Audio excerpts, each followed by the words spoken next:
Halo Baraya. Jadi di video ini saya tidak meliput visual kota ataupun trip ataupun juga motovlog. Jadi ada sedikit pembahasan tentang Sungai Batanghari. Oke, kita bahas. Jika yang belum tahu letak Sungai Batanghari itu di mana, Sungai Batanghari terletak di Provinsi Jambi ya, dan didominasi Provinsi Jambi dan sebagian Provinsi Sumatera Barat juga. Dan kalaupun jika belum tahu Jambi itu di mana, Jambi itu terletak di Pulau Sumatera, di bagian Sumatera bagian selatan ya secara geografis. Jika secara pemerintahan Jambi sudah menjadi provinsi sendiri, karena Sumatera Selatan sudah beda provinsi lagi. Tapi untuk daerahnya masih masuk daerah Sumatera bagian selatan. Sama halnya dengan contohnya ya kayak Banten. Banten kan itu paling awal dari Jawa ya, bagian barat. Banten paling awal tapi dia tidak masuk ke pemerintahan Jawa Barat. Seperti Provinsi Jakarta juga, Provinsi DKI maksudnya tidak masuk juga di pemerintahan Jawa Barat, tapi secara wilayah mereka masih masuk wilayah Jawa Barat. Ya seperti itulah. Jadi Jambi ini provinsi sendiri masuk daerah Sumatera bagian selatan. Oke, jadi dimulai dari ini ya, sungai yang terpanjang. Sungai terpanjang di Indonesia ini ada didominasi dari daerah Kalimantan dan Pulau Papua juga. Yang pertama terletak di Sungai Kapuas.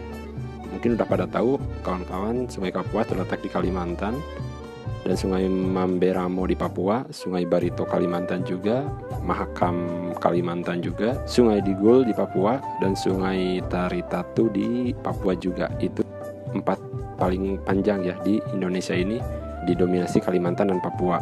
Sementara Sungai Batanghari di urutan ke-7 dengan 800 km panjangnya. Jika sungai terpanjang di Indonesia, Sungai Kapuas 1143 km. Jadi Sungai Batanghari ini menjadi sungai terpanjang di Pulau Sumatera. Hulu sungainya ini terletak di daerah Sumatera Barat ya, di Provinsi Sumatera Barat, lebih tepatnya di Gunung Rasan. Tapi sayang saya nyari data tentang Gunung Rasan sangat sedikit, hampir tidak ada. Mungkin gunung-gunung biasa ya, bukan gunung biasa kita yang suka mendaki gunung atau ya gunung-gunung alam lah. Karena jika saya di Bandung dengan awal Citarum menjadi tempat wisata juga. Kalau di sana situ Cisanti namanya. Itu menjadi awal mula Sungai Citarum yang ada di Jawa Barat, mendominasi Jawa Barat. Gunung Rasan ini terletak di Provinsi Sumatera Barat. Jadi sungai ini mengaliri sebagian Sumatera Barat seperti Kabupaten Pesisir Selatan, Solok Selatan, Darmasraya. Itu sebagian di Sumatera Barat yang dialiri Sungai Batanghari, karena hulunya di Sumatera Barat. Dan kebanyakan hampir 70% lebih mengaliri daerah Provinsi Jambi, diantaranya Muara Bungo, Tebo, Batanghari, Muaro Jambi, Kota Jambi, dan berakhir di Tanjung Jabung Timur, lebih tepatnya di Selat Malaka. Mungkin di ini ya, di Nipah kalau nggak salah.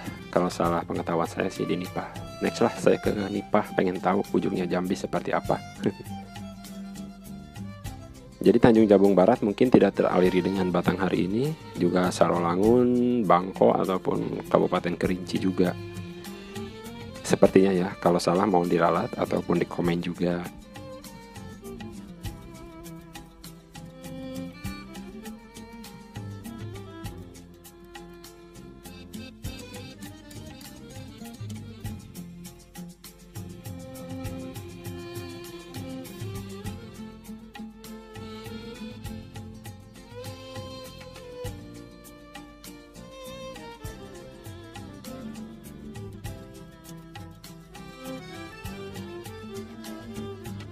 Jika berbicara tentang sejarah, sungai ini lumayan ya menjadi inilah.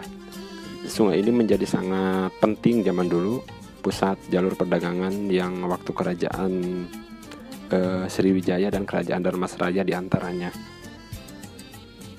Karena kan sungai ini sangat panjang sehingga menjadi jalur perdagangan itu sangatlah vital gitu kawasan sungai ini.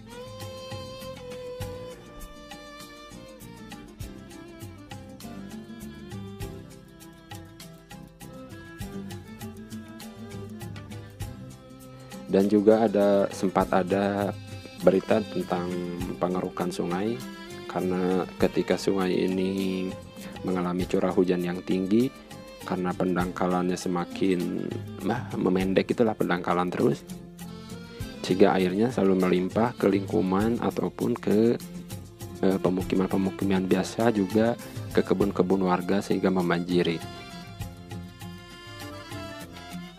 Untuk Provinsi Jambi menurut saya itu sangat kaya ya, menurut saya pribadi sih.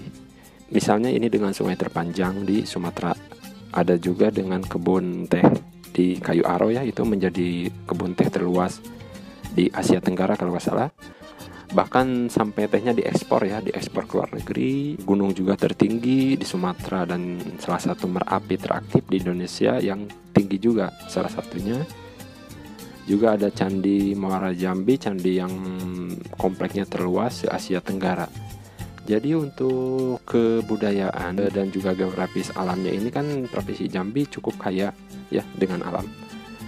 Karena kekayaan alam itu lebih penting daripada kekayaan nominal uang dari suatu daerah gitu. Kalau gak ada alam yang menghasilkan gitu kan, uangnya itu dari mana gitu. Menurut saya pribadi sih seperti itu. Jika ngandelin pendapatan pajak seperti itu kan dari masyarakat biasa, ya mungkin susah maju.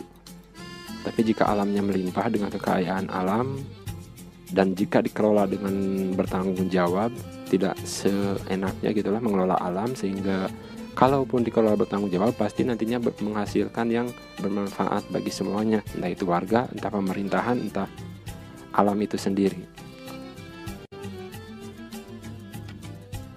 Tapi kan jika dikelolanya dengan seenaknya atau tidak bertanggung jawab, malah menjadi kerugian di kemudian hari, entah itu buat warga, entah itu untuk alamnya sendiri, sehingga menjadi penurunan bagi suatu daerah ataupun wilayah.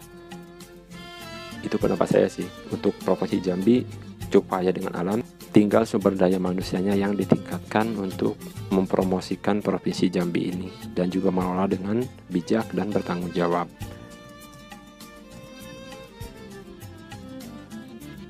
Oke Baraya, pembahasan tentang Sungai Batang hari ini semoga mengedukasi ya, dan semoga bermanfaat. Hatur nuhun sudah menonton videonya. Next saya mungkin berencana ke ujung Jambi lagi, mungkin daerah Nipah.